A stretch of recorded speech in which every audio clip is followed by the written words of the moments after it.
माँ पर भी कोई बायोग्राफी हो सकती है क्या? मुझे लगता है नहीं।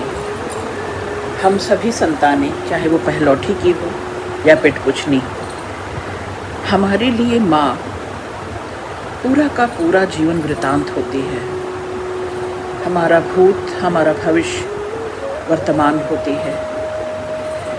आज मेरी अम्मा की पुण्यतिथि है और अपनी अम्मा के लिए दो चार शब्द कह सकूं, इसकी ताकत मुझे आप दोस्तों से मिले।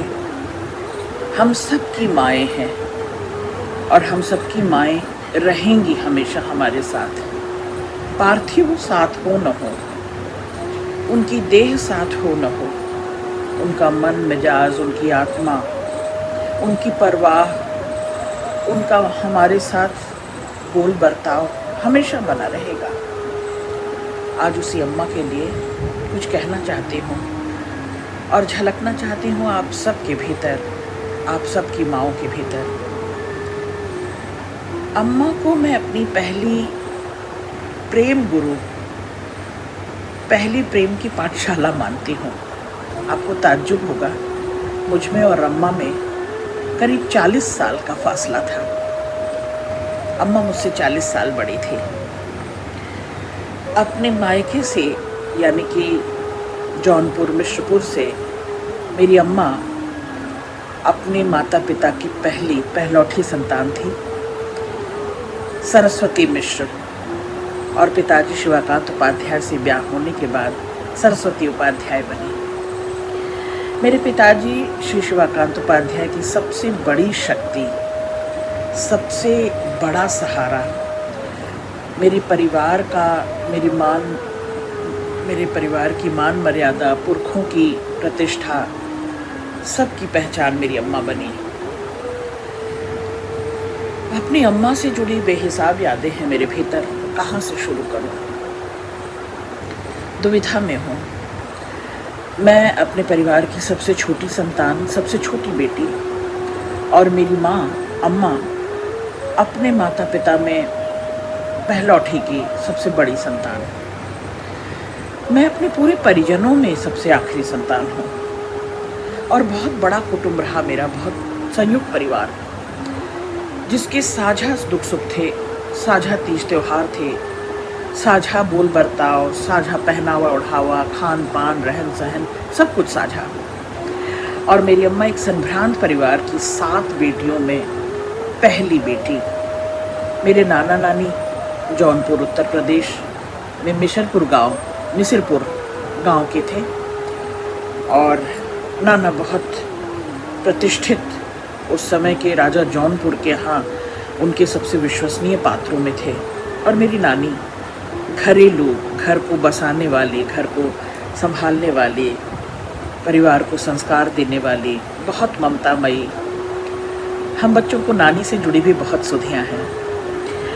अम्मा अपने माई बाबू की पहली संतान और मैं अपने अम्मा पिताजी की आखिरी।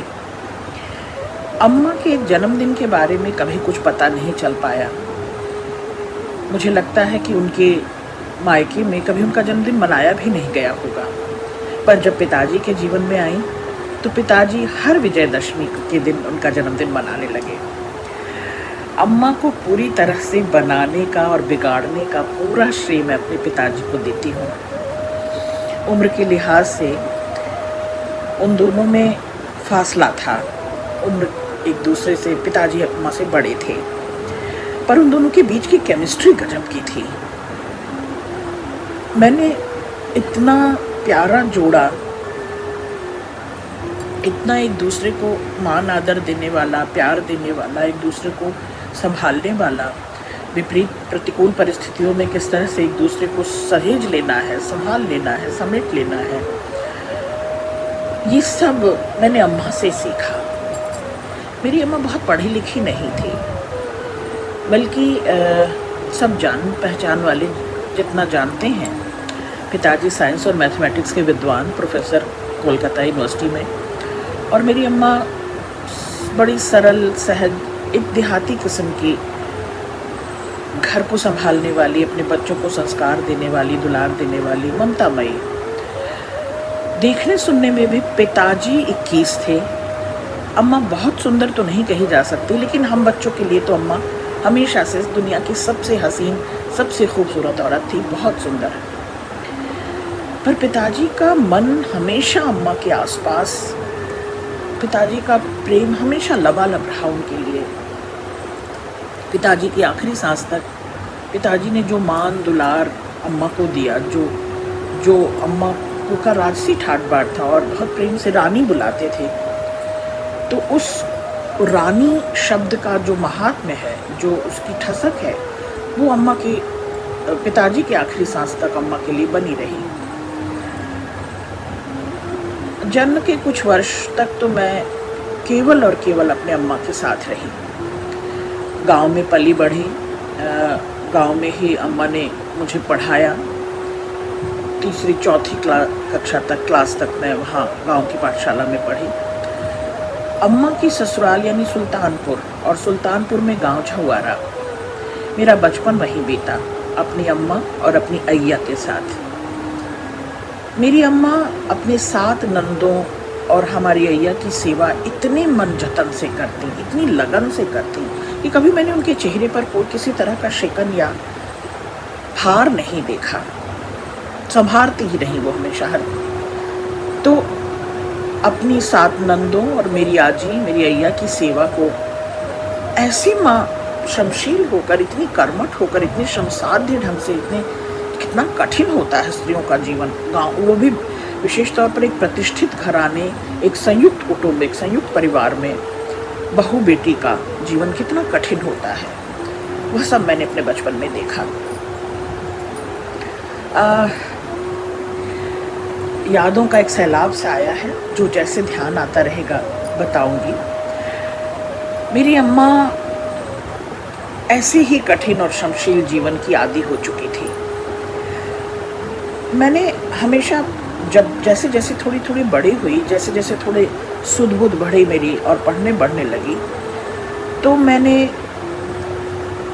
अपने पिताजी को अपना आदर्श और प्रेरक माना और पिताजी पर बहुत लिखा। उन पर कविताएं भी लिखी, कई जगह पर उन पर आलेख भी लिखे, पर अम्मा पर भी कुछ कविताएं लिखी। लेकिन क्योंकि पिताजी को मैं हमेशा अपने एक आदर्श के रूप में, अपने जीवन का प्रतिबिंब के रूप में, अपने जलाशय के रूप में, अपने स्रोत के रूप में देखती रही, तो अम्मा पर मेरा ध्यान कम रहा। लेकिन बचपन उनके साथ जो बीता, पूरा गांव बाभनों का गांव था और मैं अम्मा की इकलौती ऐसी बेटी थी जो उस बाभनों के गांव में बसवरिया पढ़ने जाया करती थी। और इतनी जीवट थी मेरी अम्मा कि गांव भर में बड़े घरानों में, प्रतिष्ठित घरानों परिवार से, ख़ास तौर पर बाभन की बेटियां गांव की पाठशाला में नहीं जाती थीं। उन्होंने ये साहस किया, ये जोखिम उठाया, और बाकी सभी भाई बहन, बड़े भाई बहन, एक बड़ा संयुक्त परिवार था, सभी संतानें कोलकाता में पढ़ बढ़ रही थी। और वहाँ मेरी बड़की अम्मा की देखरेख में,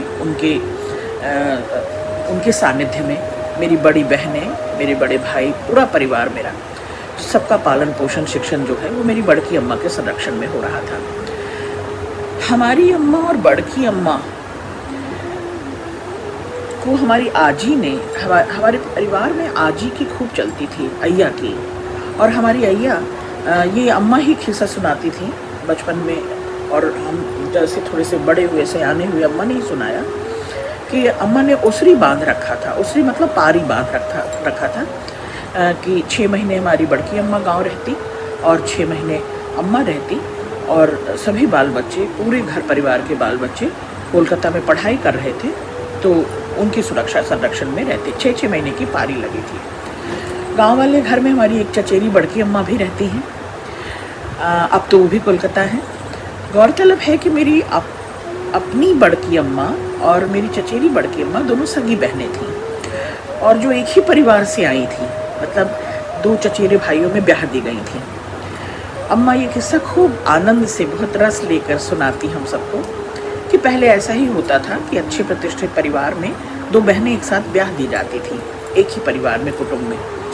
अच्छा घर बार देखकर बहनों को एक ही परिवार में, ताकि सुरक्षित हाथों में रहें, मर्यादित परिवार में रहें, मान मर्यादा बढ़ती जाए। तो खैर, तो अम्मा ने, मेरी बड़की अम्मा ने भी मेरी अम्मा को अपनी छोटी बहनों सा, बहुत सगी बहनों सा दुलार प्यार दिया, बहुत संभाला, धीरे धीरे चीज़ें सिखाई उनको। और आजी भी, अय्या भी मेरी बड़की अम्मा को बहुत मानती थी, मेरी सारी बुआएं मेरी अम्मा को बहुत मानती थी। जब तक मैं गांव में रही, मुझे मेरी अम्मा सबसे जवान, सबसे सुंदर और सबसे कर्मठ श्रमशील महिला लगती रही। ये मेरी बचपन की यादों का पन्ना है। हर्फ दर हर्फ, हर जगह सिर्फ अम्मा, अम्मा और अय्या, यही दोनों मेरे बचपन के उन पन्नों में सजे हैं। उन्हीं से बेहिसाब जुड़ी हुई यादें हैं। बचपन की यादों को जब पलटती हूँ तो आंगन में खाट बिछाती मैं, छोटी सी बच्ची, गुड़, चिंगा, शक्कर, ऊख के रस की अगाध प्रेमी थी। गन्ना घर में ही पेरा जाता, ऊख कहते थे हम लोग, और घर में ही खंदे में, यानी घर का पिछवाड़ा जो है वहाँ बड़े से बड़े बड़े कराह चढ़ते चूल्हे पर, बड़े चूल्हों पर, और घर में ही रस पकाया जाता। भेली, गुड़ की भेली बनती, सौंधा सौंधा गन्ने का रस पक रहा है, और पूरे 3-4 महीने जैसे हमारी भोज रहती। हम ख़ास तौर पर मैं बच्चे के रूप में गुड़ में, चिंगे में, रस में, राब में, खाड़ में सनी रहती और छक कर खाती। मेरे कपड़ों पर चुपड़ा रहता, खटिया पर, सिरहाने पर, तकिए के नीचे, सब जगह रस से सराबोर। और अपनी इस नन्ही सी बच्ची को, अपने इस नन्ही सी बिटिया को दुलराती, नहलाती, धो पोंछ कर अम्मा सुला देती। कभी झुंझलाती नहीं थी, जबकि मैं चौथी संतान थी उसकी। हाँ, तब तक मुझे ये पता नहीं था कि हम कितनी संतानें एक माँ से हैं। दिन भर वही धान कूटना, गेहूँ पीसना, भोजन भजन करना, रीति पर्व, गाँव त्योहार, सबके साथ अच्छा व्यवहार, सबके साथ बोल बर्ताव, और रात में अम्मा के साथ वो एक स्वर्गिक आनंद था। खुले आसमान के नीचे खटिया बिछती, आजी की, अय्या की और अम्मा के अचरा में जो नींद आती, वो नींद फिर नहीं आई। गुड़ भक्त तो थी ही, मैंने आपको बताया कि मुझे बार बार फोड़ा फुंसी हो जाए, पूरी देह पे फुड़िया निकल आए, फुंसी निकल आए। और अम्मा एक कर्मठ महिला की तरह नदी पार, एक नदी हमारे गांव में थी किनारे पर, उसे पार करके, नाव से पार करके मधुबन दवाखाना था, वहाँ तक लेकर जाती। क्योंकि पूरे गांव में कोई ढंग का ठिकाने का कोई अच्छा दवाखाना नहीं था, तो मधुबन तक नदी से, नाव से पार करते हुए अम्मा मुझे लेकर जाती। मेरी बुआ जब सब आती, सबकी सेवा टहल में अम्मा खूब मन लगाती, गा गा कर काम करती, गा गा कर उनकी सेवा टहल करती, उनका साज श्रृंगार करती। अम्मा उनकी आव भगत में उनको नहलाने खिलाने से भी बढ़कर आलता लगाना, चोटी करना, महकौआ तेल उपटन लगाना, पान खिलाना, गान गुनगान करना, ये मेरा बचपन इन्हीं सारी बेशकीमती यादों से रंगा हुआ है। अम्मा आजी को विशेष प्रिय थी, और इसलिए भी थी कि अम्मा ने कभी किसी बात बेबात कभी उनसे कोई जवाब तलब नहीं किया। हमेशा उनकी आदर्श बच्ची बनकर उनके साथ, आजी के साथ एक सामंजस्य बनाए रखती थी। ऐसे कहने को मेरी अय्या, आजी थी, अम्मा थी और सुद्धू, मैं पिटपुचनी बिटिया, 3 ही प्राणी थे पूरे घर में, आंगन में। पर पूरे घर में सेवा टहल करने वाले बहुत से सहयोगी थे, और अम्मा का पूरा दिन बीतता रसोइया में, चूल्हे के आगे, क्योंकि जो सेवा टहल के सहयोगी थे, जिनसे घर हमेशा हरा भरा रहता था, अम्मा रोज़ उनके लिए कोई तीज त्योहार हो न हो, 12-15 आदमियों का लज्जतदार भोजन बनता ही था, सालन पकता ही था आंगन में, अम्मा की रसोई में। उनके हाथ में गजब का जादू था। सुबह से जो आँख खुलते से मैं देखती थी कि पड़ोसन आती हैं, गांव की जितनी अम्मा के साथ हंसने बोलने वाली खेत खलिहान जाने वाले, बाहर भीतर जाने वाली, वहाँ का एक अलग ही रिचुअल होता है। तो उन सब के साथ अम्मा का बोल व्यवहार, चूल्हे की आग देने से लेकर हाथ का बना मट्ठा, सफ़ेद मक्खन, नैनू कहती थी अम्मा, नैनू, सतुआ, अचार, सिरका, मुरब्बा, अम्मा को मैंने हमेशा जी भर भर कर लुटाते बांटते ही देखा है। सबके साथ वो खिलखिलाती, हंसती, बोलती और सबको खिला खिला कर ही फिर अपना अपना भोग लगाती।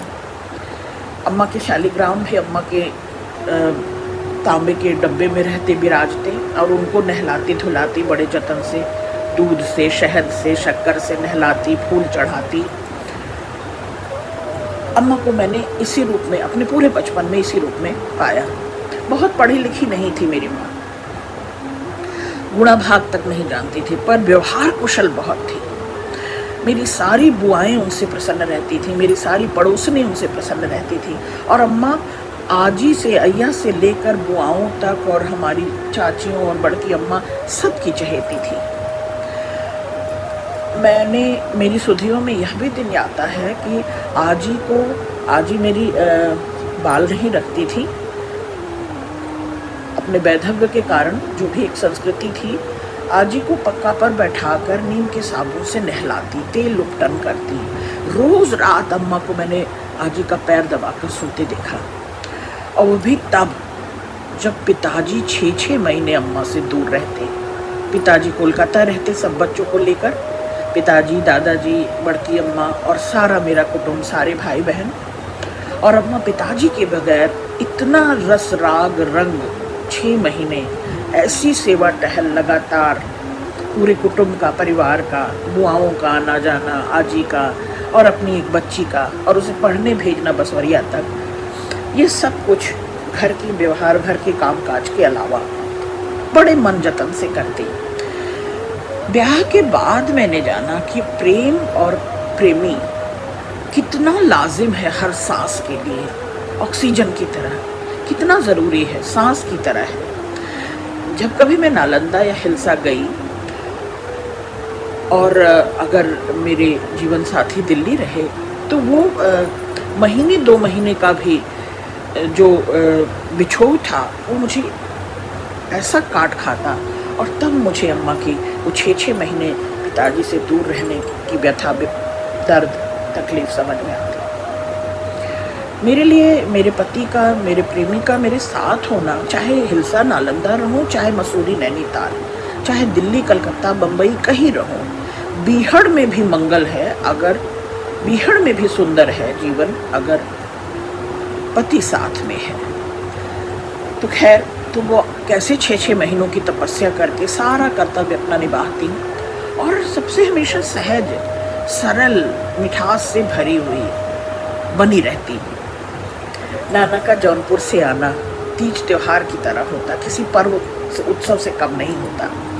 नाना खूब मिठाई लेकर आते, इमरती, चिवड़ा, गट्टा, बिस्कुट, बादाम, और मेरे लिए तो वो बड़े बड़े टिन के बिस्किट के डब्बे।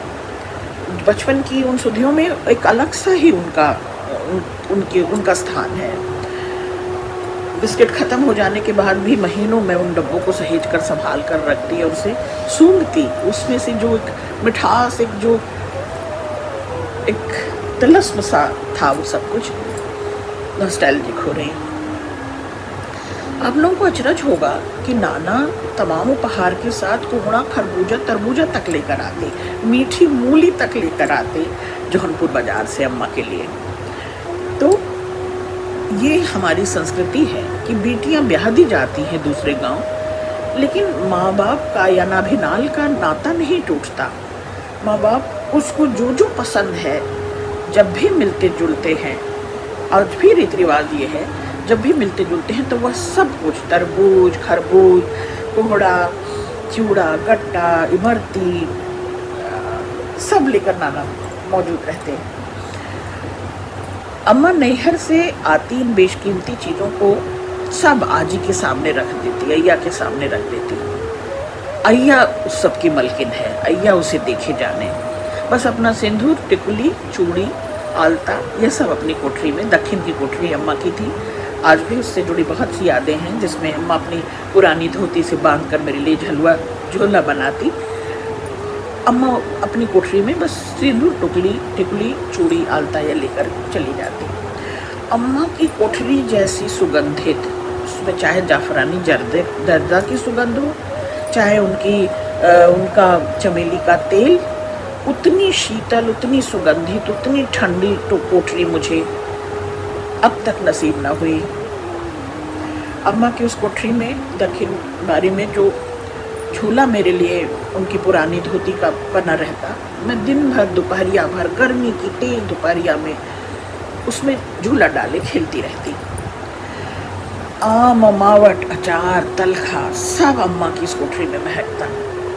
सब अम्मा की अम्मा इसी कोठरी में सोती रहती और इसी कोठरी में ये सारी चीज़ें भी रखी रहती। तो वो एक मिली जुली सी सुगंध, आम का, तलखे का, मावट का, और उसी में चमेली का तेल, उसी में अम्मा का जाफरानी जर्दा, सब महकता।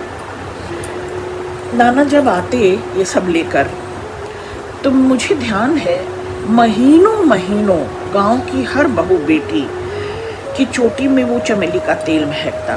अम्मा कितनी बड़ी दिलदार थी, कितनी दरिया दिली मेरी अम्मा के भीतर थी। मुझे पढ़ाने की धुन में अम्मा मुझे कलकत्ता लेकर आई। एक उम्र के बाद हम बच्चे यहाँ अपने गांव की पाठशाला से फिर कलकत्ते की ओर ही प्रमोट होते थे। तो अम्मा भी आई।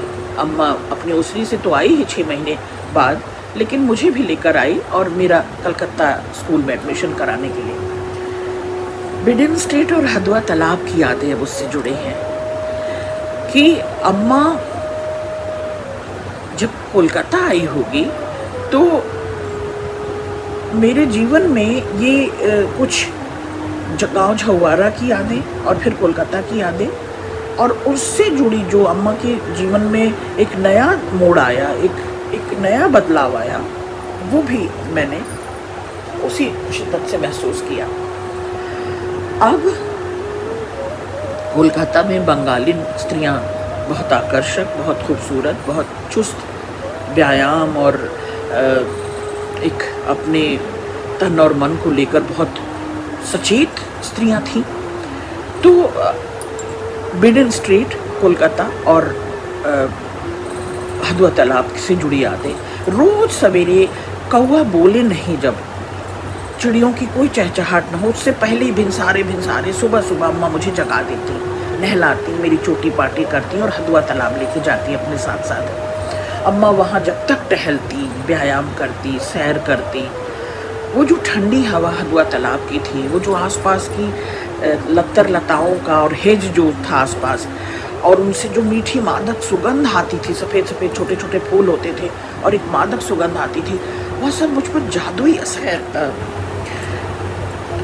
तो जैसा मैंने बताया कि अम्मा मुझे बिना नागा सैर कराने हदवा तालाब ले जाती, और पिताजी की हर जिद, हर मर्जी को, पिताजी के हर कहे को मान रखने के लिए वो ये सब जतन करती कि सुबह कौवा बोले न रहे तब उठ जाना और उठकर नहा धोकर व्यायाम के लिए, कसरत के लिए, सैर के लिए हदवा तालाब जाना।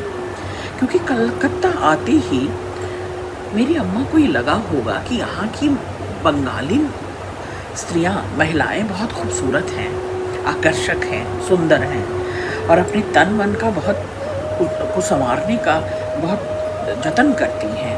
तो अम्मा भी अपने तन मन को संवारने का काम करने लगी और पिताजी भी अम्मा की हर ज़रूरत को सबसे प्राथमिक तौर पर पूरा करते। हमारी बहनों के साथ, बड़ी बहनों के साथ मैं भी आर्य कन्या महाविद्यालय जाने लगी। अम्मा हमारी हर ज़रूरत पूरा करती। हम 13-14 बहनें, और हमारी इन 13-14 बहनों में कौन मेरी सगी बहन है, कौन मेरी अम्मा से है, मेरी बड़की अम्मा से है या मेरी चचेरी बड़की अम्मा से है, मुझे कभी पता न चल पाता।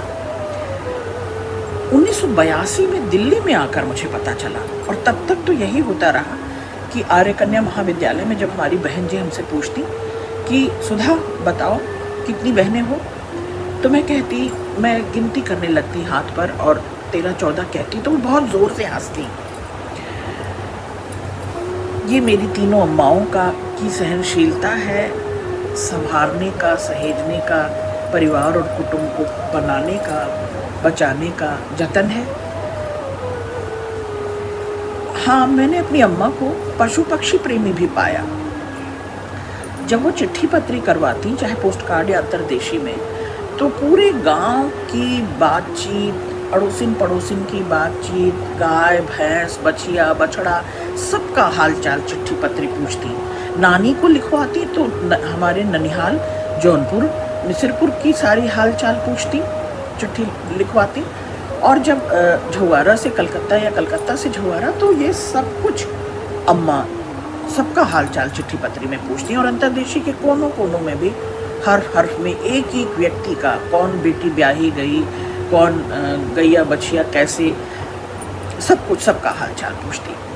अम्मा मेरी गाती भी थी, अच्छा, बहुत अच्छा गाती थी। सीखा तो नहीं होगा, पर वो उसका कंठ अच्छा था, अच्छा गाती थी। कोई गांव घर में काज हो, कोई पर काज भी हो, किसी के यहाँ हो, बड़े सधे कंठ से और बड़े मन से गाती। किसी का बधावन हो, बधैया हो, किसी की शादी ब्याह, मुंडन हो, सोहर हो, बच्चे का जन्म हो, सब अम्मा मेरी सबसे आगे रहती। जन्म, जनेऊ, ब्याह, मुंडन, सब में अम्मा बहुत जीवंत महिला, बहुत जीवट और साहसी। मुझे लगता है उसकी जीवंतता, उसकी जीवटता और उसका साहस, हम तीनों बहनों में कुछ कुछ गुण वो आया है। खैर, हम 82 में दिल्ली आए, गांव से कलकत्ता और फिर कलकत्ते से दिल्ली। दुनिया यहाँ बिल्कुल अलट पलट थी, बिल्कुल अलग रहन सहन, बिल्कुल अलग खान पान, पहनावा ओढ़ावा, सब कुछ यहाँ बदला हुआ, बिल्कुल अलग। पर अम्मा पिताजी के हर विस्थापन को पूरी सजगता से, पूरी सहजता से और पूरे सौहार्द से अपनाए हुए थी, संभाले हुई थी। और पिताजी के संग साथ बिल्कुल मजबूत सहारे की तरह पिताजी के साथ, हर पिताजी की ज़रूरत में, हर आफत विपद में कनात की तरह तनकर खड़ी रहती मेरी अम्मा। हास्य विनोद भी अम्मा के अंदर गजब का था। जब मुझे मेरा पहला प्रेम मिला, एमए के दिन थे वो मेरे, और मैं अपने पहले प्रेम से परिचित हुई। जब मैं प्रेम में पड़ी, तब समझ में आया कि लगता है धीरे धीरे ही सही, चोरी चुपके ही सही, मुझे प्रेम करना मेरी अम्मा ने सिखाया। 3 पीढ़ियों का लगभग अंतराल था मुझ में और मेरी अम्मा में, 40 साल का उम्र का फासला था। पर जब मैं प्रेम में पड़ी, मुझे समझ में आया कि प्रेम करना मुझे मेरी अम्मा से आया। वो मेरे प्रेम की पहली गुरु और प्रेम की पाठशाला की पहली गुरु मेरी अम्मा रही होंगी। उस समय जब मुझे मेरे समवयस्कों ने साथ छोड़ दिया, जब किसी को मैंने अपने आसपास इतना उदार दिलदार नहीं पाया, मेरी अम्मा हमेशा मेरे प्रेम का, मेरी प्रेमी का और मेरे उस अपनाव लगाव का, जीवन में जो एक नया मेरा प्रारंभ हुआ था, उसको पूरा आदर दिया अम्मा ने। बिल्कुल प्रतिकूल परिस्थितियाँ थी उस समय घर में, एक तरह से मेरे लिए आर पार की स्थिति सी बन गई थी। उन प्रतिकूल परिस्थितियों में मैं कुछ भी कर गुजरती, मेरे साथ कुछ भी हो सकता था। जब मैं अपने प्रेम में पड़ी, मेरे जीवन साथी की जो दस्तक मेरे जीवन में आई, तो एक आंधी तूफान की तरह पूरे घर में जैसे एक बवाल भूचाल सा आया। पर केवल मेरी अम्मा मेरे साथ खड़ी, अड़ी रही, डटी रही। मेरी बड़ी दीदी का बहुत सहारा था। मेरी बड़ी दीदी ने बल्कि मेरे प्रेम से लेकर उसकी परिणय तक, विवाह तक पूरा साथ निभाया। लेकिन बड़ी दीदी हर समय मेरे साथ नहीं रह सकती थी, तो मेरी अम्मा हर पल मेरे साथ थी। और उसने उस आधी तूफान को बहुत हल्की बयार में बदला, उस विपरीत परिस्थिति को, उस प्रतिकूल परिस्थिति को। धीरज सार्थक को पहली बार जब पिताजी से मिलाया, मेरी बड़ी दीदी ने ही मिलाया था, मेरी अम्मा ने तब साथ देखा था, लेकिन तब तक ऐसी कोई बात नहीं बनी थी कि ये बात विवाह तक जाएगी। बस बात वहीं रुक भी गई थी कि अभी ये दोनों पढ़ रहे हैं और कुछ करने लायक हो जाएं, जब का तब देखा जाएगा। और पिताजी का मेरे जीवन से असमय चले जाना, बहुत कम उम्र में पिताजी हम सबको छोड़कर चले गए। ऐसे में मेरी बड़ी बहन, मेरी बड़ी दीदी और मेरी अम्मा दो मजबूत सहारा थीं, जिन्होंने मेरे प्रेम को परवान तक, मेरे प्रेम को परिणय तक, विवाह तक, एक सामाजिक सोशल स्टेटस और संबंध बनने तक, पारस्परिक दो परिवारों के जुड़ने का श्रेय इन दिनों को जाता है। लगभग उन दिनों आत्मघाती स्थितियों में थी, कभी भी कुछ भी कर सकती थी। मेरा रहना सहना, मेरा खाना सोना सब दुर्लभ था, उन दिनों सब दुश्वार हो चला था। पर अम्मा एक मजबूत सहारे की तरह, मजबूत स्तंभ की तरह घर में लगातार मेरी सुरक्षा, मेरी संरक्षण करती रही, निभाती रही। उस उम्र में अम्मा ने मेरे साथ ये, इसलिए मैं कहती हूँ कि मेरे प्रेम की पहली पाठशाला, संस्कारों की पाठशाला तो हर माँ होती है, पर मेरे प्रेम की पहली गुरु माँ ही रही। मेरा उन दिनों मेरा जो प्रेम, जो मान, मेरा सुहाग, जो मेरा सुखद दाम्पत्य, जो आज सदा सदा के लिए आशीर्वाद के रूप में, अम्मा के आशीर्वाद के रूप में है, हमेशा के लिए रहेगा, वह उन्हीं का देन है। जैसे कि उन्होंने मेरे प्रेम पर मान, सुहाग को बचाने की, बसाने की और सजाने की मन ही मन संकल्प, कोई सिद्धि कोई ठान ली थी, कोई प्रबल प्रतिज्ञा ले ली थी। हर प्रतिकूल परिस्थिति को वो धीरे धीरे मात देती है अपने साहस के साथ, हर विरोधी शक्ति को, हर साजिश को पटकनी देती मेरी अम्मा। जबकि आज समझ पाती हूँ कि पिताजी के बगैर थी अम्मा। पिताजी तो बहुत कम समय में बहुत थोड़ा साथ निभा कर चले गए। पिताजी के बगैर एक सांस लेना भी अम्मा के लिए दुश्वार था। अम्मा के लिए कितना मुश्किल रहा होगा कि उस समय वो मेरे यौवन को, मेरी पढ़ाई बढ़ाई को और मेरे प्रेम को इतनी सहजता से स्वीकार कर रही थी। मेरे 12वीं के रिज़ल्ट पर, मेरे बीए के रिज़ल्ट पर, मेरी हर पढ़ाई और बढ़ाई में अम्मा मुझे वजीफ़े की तरह देखती। मेरे हर पुरस्कार को, सम्मान को, ऑलराउंडर मेरी बिटिया, आस पड़ोस सब जगह मिठाई बांट आती, दौड़ दौड़ कर, बड़ी खुशी से। तो मेरे प्रेम को फलीभूत करने के लिए मेरे स्वजनों से लड़ी भिड़ी अम्मा मेरा एकमात्र विश्वास, भरोसा थी उस समय। मेरे अटूट प्रेम की, मेरे पहले प्रेम की, मेरी जो उसमें परिपक्वता भी आई धीरे धीरे, जो सीझा मेरा प्रेम, वो भी धीरे धीरे अम्मा ने सिखाया। बड़े अधिकार भाव से अम्मा मुझे वो सब कुछ सिखाती, तो मैं उन्हें इसीलिए प्रेम की पाठशाला कहती हूँ। मुझे लगता है प्रेम में असुरक्षा भी होती होगी, कुछ ईर्ष्या होती होगी, कुछ जलन होती होगी और बहुत सारा अधिकार भाव होता है। तो प्रियतम से जो दुलार पाने का अधिकार भाव है, जो मान पाने की जिद है, मुझे लगता है यह सब भी मैंने अपनी अम्मा रानी, जो पिताजी की रानी थी, उससे सीखा है, उसी की देन है। मैं बहुत गर्व के साथ स्वीकार करती हूँ, मैं सरस्वती संतान हूँ। बायोलॉजिकली भी मैं अपनी अम्मा की, क्योंकि वह सरस्वती और मैं सुधा, मैं सरस्वती संतान हूँ। और लॉजिकली भी, बायोलॉजिकली भी मुझे गुमान है कि मैं सरस्वती संतान हूँ। आजीवन यह नाभिनाल का नाता, मरणोपरांत सरस्वती की सेवा में मैं लगी रहूँ, लीन रहूँ, मेरी यही प्रार्थना है। अम्मा की पुण्यतिथि में अम्मा को श्रद्धांजलि। ओम शांति शांति।